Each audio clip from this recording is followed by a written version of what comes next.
तया मामेवे प्रपद्यन्ते माया में ताम तरन्ते। ए कुछ नहीं है, कुछ नहीं। खूब भजन साधन हो रहा, खूब ठीक से चल रहे, नाम जप कर रहे। महाराज जी प्रणाम प्रणाम। और महाराज जी आप ठीक? जादू जादू।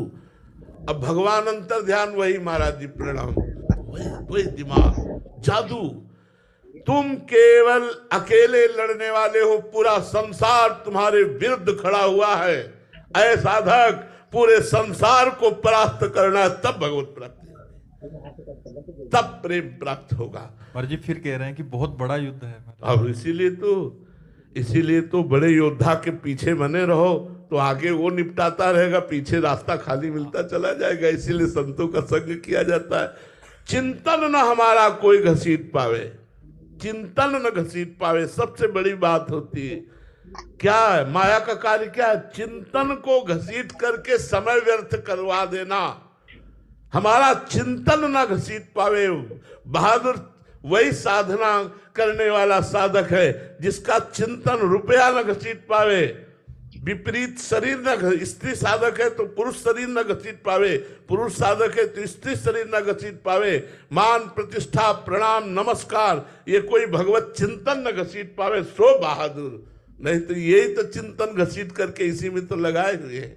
बहुत विचित्र माया, बहुत विचित्र भगवान की माया। हरि माया बलवंत भवानी, जाहि न मोह कवन अस ज्ञानी। ज्ञानी अज्ञानी नहीं, ज्ञानी जाहि न मोह कवन अस ज्ञानी।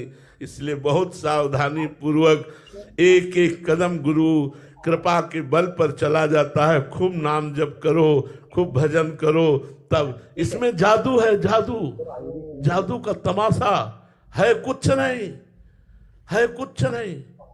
खोदोगे तो सिर्फ कीचड़ ही निकलेगा और ऊपर से दिखाई देता है। एक हार खो गया था किसी रानी का, तो राजा ने ऐलान कर दिया जो हमारी रानी का ये प्रिय हार देगा खोज करके, उसे अपने समान राज्य प्रदान करूंगा। तो सब लोग खोजने के लिए निकले, तो एक नदी के किनारे लग गया, उसको हार दिखाई दिया जल में, कूद पड़ा, वहां कीचड़ मिला, फिर बाहर निकला, हार तो यही था, फिर कूद पड़ा, फिर कीचड़ मिला। सुबह से शाम होने जा रही थी, एक महात्मा निकले, राधे श्याम ये क्या कर रहा है? थोड़ी थोड़ी देर में कूदता है निकल जाता है, कूदता है निकलता, क्या है? तो उन्होंने देखा महात्मा मतलब निष्काम होते हैं, इनको कोई हार वार से मतलब तो है नहीं, अगर इनसे हम अपनी बात बता देंगे तो हमारा काम पूरा हो जाए।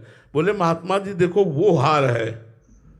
तो बोले सीधे बोले अरे अगर वहां हार होता तो तू सुबह से कूद रहा है, अभी तक मिल जाता ना। मोड़ दिया, ऊपर खजूर का पेड़ था, उस पे बाज ने हार ला के टांगा था, वहां छाया पड़ रही थी। जिसे तुम सुख समझते हो सुख नहीं, ये सुख की छाया है, समझ पड़ती नहीं है मेरे गिरधर की माया है। पूरा जीवन निकल जाता है, ये आकर्षण वो आकर्षण वो आकर्षण, हाथ लगा कुछ नहीं। जब मरे तो वासना पाप कर्म पुण्य कर्म यही साथ गए कुछ नहीं। ए जादू, जादू तमाशा, जादू। नई सृष्टि करने की ताकत आ गई थी भगवान विश्वामित्र जी में, ढेर कर दिया मेनका जी ने, सामर्थ्य विहीनता प्रकट कर। कौन कौन ऐसे ये भगवान की माया में जादू। ये बातें बना लेना अलग बात है भाई, प्रवचन कर लेना अलग बात है, माया पर विजय प्राप्त करना अलग बात है। वही हो सकता है माया विजयी जो भगवान के चरणों का अनन्य भाव से आश्रय लेकर निरंतर भजन कर रहा है। अगर भजन में अंतर पड़ेगा तो माया का प्रभाव हो जाए। कह हनुमंत विपत्ति प्रभु सोई, जो तो सुमिरन भजन न होई। हर समय भजन, गृहस्थी में अपने धर्मयुक्त भोगों को भोगते हुए, अपने कर्तव्य को करते हुए नाम जप करो, माया का सेवन करते हुए भगवान की प्राप्ति हो जाएगी। विरक्ति में आजीवन माया से बचते हुए निरंतर नाम जप करते हुए भजन करो तो आप भी तर जाओगे, औरों को भी तार दोगे। का प्रश्न था कि मतलब विषय भोगों में सेवन करने पे महाराज जी पहले व्याकुल करते हैं, फिर भोगने की जलन होती है, फिर महाराज जी ऐसा नाम जप में क्या है कि मतलब वो उसका कितना भी कर लो फिर भी उस पे रुचि नहीं हो पा रही, फिर संसारिक विषयों में ही मन जा रहा है महाराज जी। पूर्वाभ्यास, पूर्वाभ्यास। नहीं तो नाम जप में जो नशा चढ़ता है, भोग क्या चीज है? भोग क्या चीज? अभी एक सीमा है, अभी आप भोगों की सीमा के अंतर्गत है। अभी नाम जप का स्वाद नहीं आया, अभी नाम जप के द्वारा सर्व पाप नष्ट नहीं हुए, अभी नाम जप वो सीमा पार नहीं की भोगों वाली। भोगों वाली सीमा नाम जप करते हुए पार कीजिए, फिर देखिए ब्रह्मा के भी भोग नहीं आकर्षित कर सकते। मर्त लोग के भोगों की तो बात जाने दो। जिस समय नाम भगवान चलते हैं वो अपार सुख प्राप्त होता है। ये सारे सुख रखे के रखे रह जाते हैं। रघुनाथ दास गोस्वामी जी चरित्र पढ़ करके देखो, सुंदर नववधू, पिता का खूब राज वैभव, सब भोग सामग्री, भाग करके जगन्नाथ जी के दरवाजे में एक मुट्ठी जो चावल महाप्रसाद मिलता उससे भी अट गए। अन्य क्षेत्र में थोड़ा उससे भी अट गए। जो रात में फेंक दिया जाता था महाप्रसाद, वो उठा करके जल से धोकर उसको पाकर हरे कृष्ण कृष्ण कृष्ण। नाम में जो सुख है वो भोग अभी नाम जब सही हुआ नहीं तो भोग तो अपने आप। जैसे बमन को कोई खाना नहीं चाहेगा, ऐसे भोगों की तरफ भजन करने वालों का मन नहीं जाता। रमा विलास राम अनुरागी, तजत बमन जिमि जन बड़ भागी। अभी भजन नहीं वो हो रहा है जो होना चाहिए। डट के भजन करो, वासनाएं भस्म हो, फिर देखो संसार के भोग रखे रहे तो कोई फर्क नहीं पड़ता, पास बने रहे तो कोई फर्क नहीं पड़ता। अभी वासना भस्म नहीं हुई।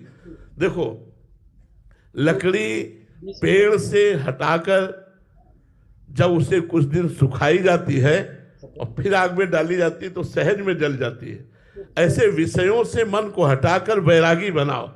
कुछ दिन विषय मत दो, उसे सूखने दो और फिर नाम जप की आग लगाओ, अपने आप जल जाएगा। अब बार बार उसी पानी में डूबते रहो, फिर आग दिखाते रहो तो बात क्या है? बार बार विषय भोगते रहते हैं हम, और मन को चाहते हैं बैरागी बनाना, इसलिए नहीं बन पाता। थोड़े दिन इसे बैरागी रखो, कम से कम बिल्कुल विषय सेवन मत होने दो, सूखने दो इसे, और फिर नाम जप करो। देखो भस्म हो जाता है कि नहीं वासनाएं। जो ही दुर्वासनाएं भस्म हुई, हृदय रो पड़ता है भगवान के लिए, मन एकांत के लिए भागने लगता है। वैसे इतने लोग बैठे, किन्हीं को तो अनुभव होगा। आप जब नाम जप नहीं करते थे तब आपकी स्थिति क्या थी?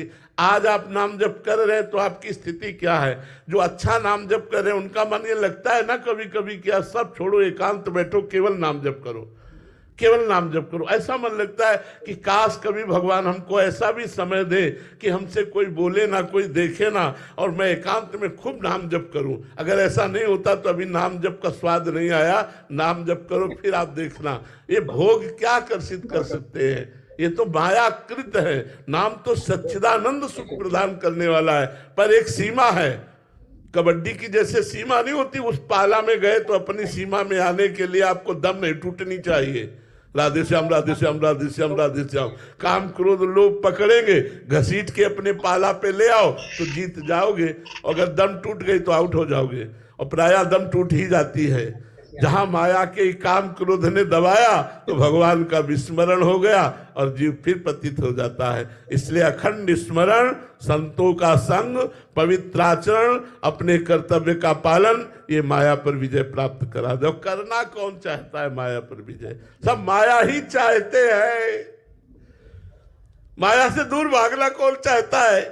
कौन भागना चाहता है? उपदेश देकर माया चाहते हैं, बैरागी वेश बनाकर माया से भागना कौन चाहता है?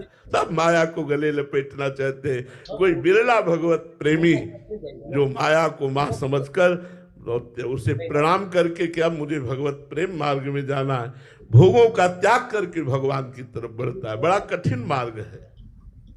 विनीत शुक्ला जी काशी से। राधे राधे महाराज जी। महाराज जी, साधन मार्ग में दो प्रकार के उपासक देखे गए हैं, एक जो साधना करके मोक्ष प्राप्त करना चाहता है, दूसरा भगवान का प्रेम। महाराज जी, साधन पथ का वास्तविक आनंद तो भगवान के मिलन और प्रेम में ही है। ऐसे में कोई साधक मोक्ष क्यों चाहता है? मोक्ष तो दंड के समान प्रतीत होता है, जिससे प्रेमियों को सबको नहीं। अभी आप जब जेल में आदमी हो और उसे जेल से मुक्त कर दिया जाए, जाओ तुम खुला, कैसा लगेगा? बाहर आकर के एकदम जब खुली हवा में ऐसे एकदम मस्त हो जाएगा कि नहीं? जब काम क्रोध लोभ मोह मद मत्सर जन्म मरण दुख सुख चिंता भय शोक लाभ हानि निंदा स्तुति मान अपमान सबसे मुक्त हो गया, वो कितने आनंद में होगा? अखंडानंद।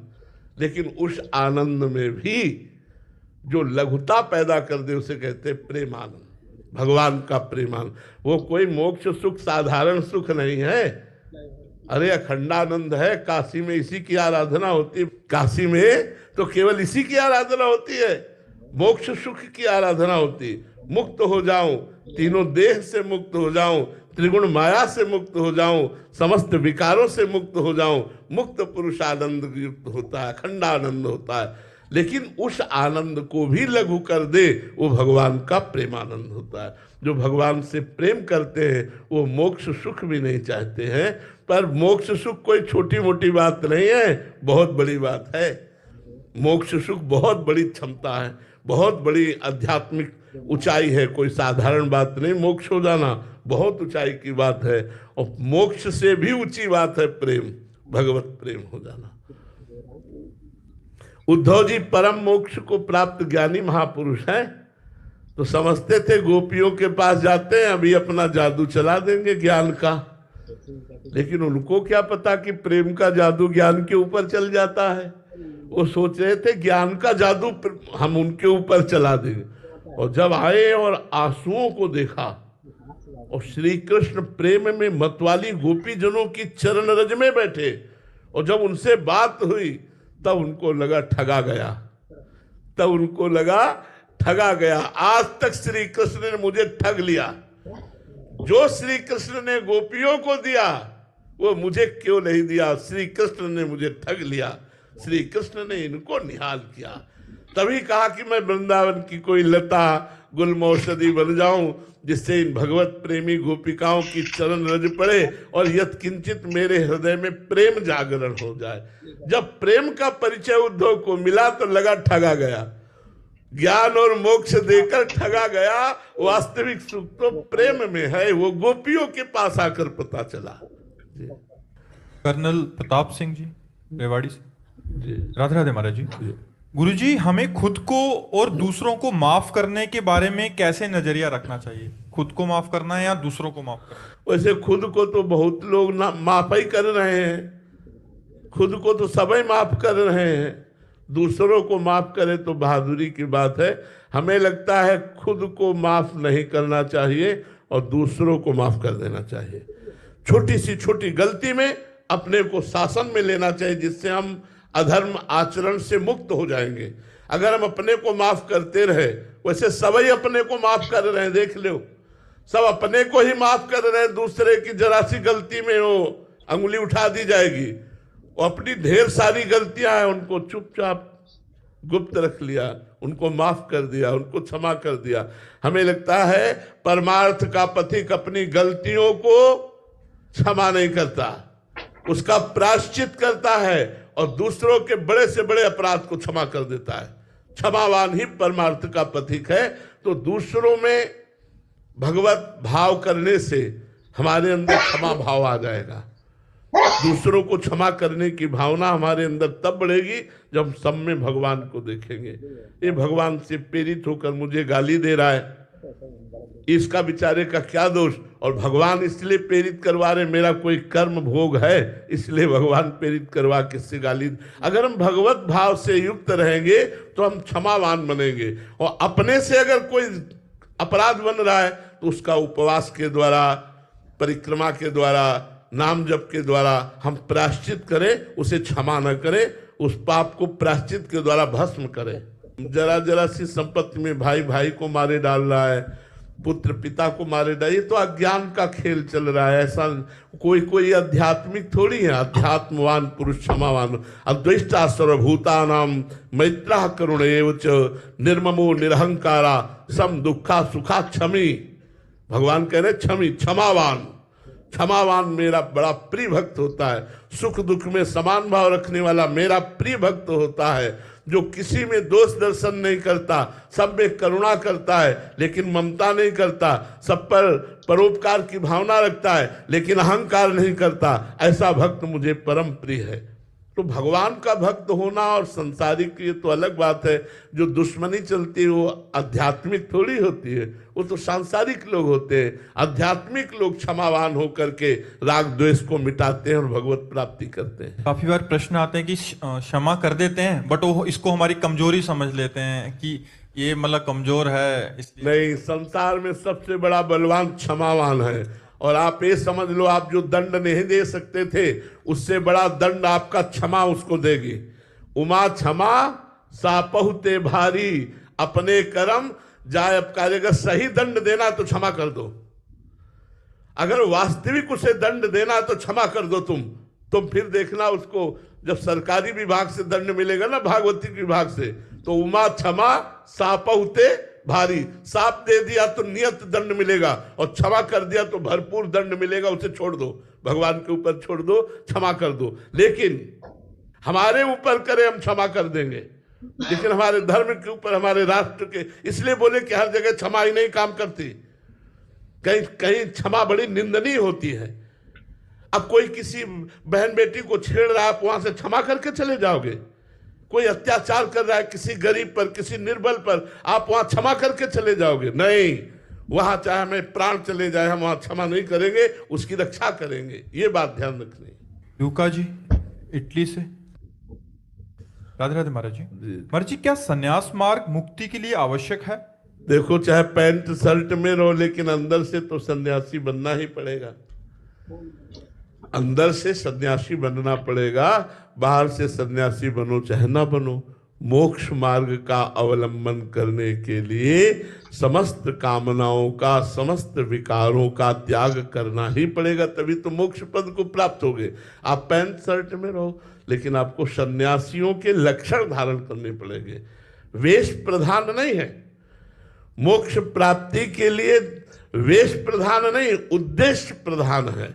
अगर आपका उद्देश्य ठीक है तो आप पैंट कोट में भी महात्मा हैं, आप पैजामा कुर्ता में भी संत हैं। और उद्देश्य ठीक नहीं है तो संत वेश में भी आप गड़बड़ है। संत वेश में भी वेशधारी हरि के उर साले, तो सन्यास तो लेना ही पड़ेगा। वो मन से सन्यास लेना पड़ेगा। तन को भले सन्यासी न बनाओ, तन को पैंट शर्ट जैकेट ऐसे रखो, लेकिन मन को वैरागी बना दो, मन को सन्यासी बना दो। ये तो बनाना ही पड़ेगा, बिना इसके बनाए मोक्ष सुख नहीं प्राप्त होगा। तन पर विशेष कोई बात नहीं, ये आचार्य कृपा से, गुरु कृपा से हम लोगों के मार्ग हैं जो गुरुजनों ने दिए, उनको धारण किए हैं। लेकिन मोक्ष के लिए मन का सन्यासी होना अत्यंत अनिवार्य है। अगर मन सन्यासी नहीं है तो मोक्ष सुख प्राप्त नहीं हो सकता। समझ पाए आप?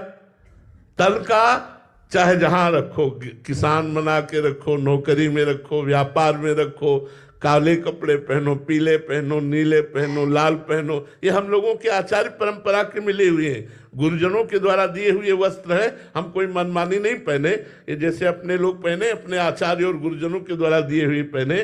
पर मोक्ष प्राप्त करने के लिए मन का सन्यासी होना अत्यंत अनिवार्य है। वेश सन्यास का ना हो तो भी मोक्ष की प्राप्ति हो जाएगी। अगर वेश सन्यास का है और मन रागी है तो मोक्ष नहीं होगा। सारे विषय भोगते हुए भगवत प्राप्ति हो जाए, ऐसा संभव है? ऐसा संभव है। धर्मयुक्त विषय भोगते हुए हो जाएगा। धर्मयुक्त, शास्त्र की आज्ञा का पालन करते हुए धर्मयुक्त विषय भोगते हुए भगवत प्राप्ति हो जाएगी। जैसे गृहस्थी में है, पहली बात जो धन है उसमें प्रधानता धर्म की होनी चाहिए। लोग धन कमाने के लिए, हम धर्म के लिए धन कमाएं और धर्म से युक्त होकर धन कमाएं, क्योंकि हमारे परिवार का पोषण, हमारे समाज का पोषण ये हमारा धर्म है। इसलिए हम धन कमाएं, धर्म से धन और धन से धर्म की पूर्ति के लिए। अब हमारी अंदर काम वृत्ति है तो केवल अपनी पत्नी में, वो भी 1 महीने में एक, जैसा शास्त्र आदेश करता है, संतानोत्पत्ति की भावना के लिए लिखा हुआ है, व्यभिचार प्रवृत्ति के लिए लिखा हुआ नहीं है शास्त्राज्ञा में। और अपने पूरे परिवार को भगवान का स्वरूप समझते हुए संपूर्ण आचरण कृष्णार्पणम मस्तु करते हुए, नाम जप करते हुए, यदि गृहस्थी में उचित धर्म में नियम पूर्वक विषयों का सेवन किया जाए तो भगवत प्राप्ति हो जाएगी। ऐसा नहीं कि पशुवत आचरण करे, मन मानी खाए, कुछ शराब पिए, मुर्गा खाए, व्यभिचार करे, बोले हम गृहस्थ हैं, नरक जाओगे, नरक की प्राप्ति होगी। अधर्माचरण करने वाले को नरक की प्राप्ति होती है।